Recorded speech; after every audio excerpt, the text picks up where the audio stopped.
দক্ষিণ চট্টগ্রামের বিভিন্ন গ্রামে সৌদি আরবের সঙ্গে মিল রেখে আজ একদিন আগে পবিত্র ঈদ উল ফিতর উদযাপন করা হচ্ছে।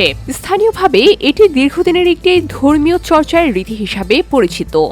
বসুন্ধরা, উত্তরা, বনশ্রী, কুড়িল ও বাড্ডা সহ রাজধানীর বিভিন্ন স্থানে অভিজাত ও অত্যাধুনিক মানের ফ্ল্যাট কেনার এক নির্ভরযোগ্য প্রতিষ্ঠান প্লেজেন্ট প্রপার্টিজ লিমিটেড। চট্টগ্রাম থেকে প্রাপ্ত তথ্যচিত্রে জানা যায়, সাতকানিয়া ও লোহাগড়া উপজেলার মির্জাখালী দরবার শরীফের অনুসারীরা গত 17 ফেব্রুয়ারি সেহরি খেয়ে রোজা শুরু করেন। সেই ধারাবাহিকতায় আজ তারা ঈদ উদযাপন করছেন। দরবার শরীফের সূত্র থেকে জানা গেছে, প্রায় 200 বছর ধরে চলে আসা এই প্রথা অনুযায়ী বিশ্বের যে কোনো স্থানে চাঁদ দেখা গেলে তা অনুসরণ করে রোজা ও ঈদ পালন করা হয়। এ প্রথা অনুসরণ করে সাতকানিয়া, লোহাগড়া, বাঁশখালী, চন্দনাশাই ও পটিয়া উপজেলার বিভিন্ন গ্রামে ঈদের জামাত অনুষ্ঠিত হচ্ছে।